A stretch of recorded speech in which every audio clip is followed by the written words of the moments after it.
দেশে চলমান গ্যাস সংকটের মধ্যে এলএনজি টার্মিনালে রক্ষণাবেক্ষণ কাজের কারণে জাতীয় গ্রিডে এলএনজি থেকে গ্যাস সরবরাহ সাময়িকভাবে কমতে যাচ্ছে।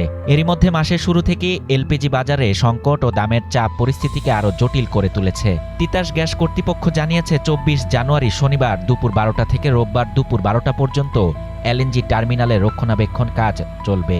এ সময় এলএনজি থেকে জাতীয় গ্রিডে গ্যাস সরবরাহ কম থাকবে। ফলে তিতাস গ্যাসের আওতাধীন আবাসিক, বাণিজ্যিক, শিল্প ও বিদ্যুৎ খাতের গ্রাহক প্রান্তে গ্যাসের চাপ স্বাভাবিকের তুলনায় কমে যাবে। সংশ্লিষ্ট সূত্রের তথ্য অনুযায়ী বর্তমানে দেশে দৈনিক গ্যাসের চাহিদা প্রায় ৩৮০ কোটি ঘনফুট। বিপরীতে জাতীয় গ্রিডে সরবরাহ করা হচ্ছে মাত্র ২৫০ থেকে ২৬০ কোটি ঘনফুট গ্যাস। ফলে প্রতিদিন ১২০ কোটি ঘনফুটেরও বেশি ঘাটতি তৈরি হচ্ছে। এই ঘাটতির একটি বড় অংশ পূরণ করা হচ্ছে আমদানিকৃত এলএনজির মাধ্যমে। তবে এলএনজি টার্মিনালে রক্ষণাবেক্ষণ চলাকালে সেই সরবরাহ উল্লেখযোগ্যভাবে কমে যাচ্ছে।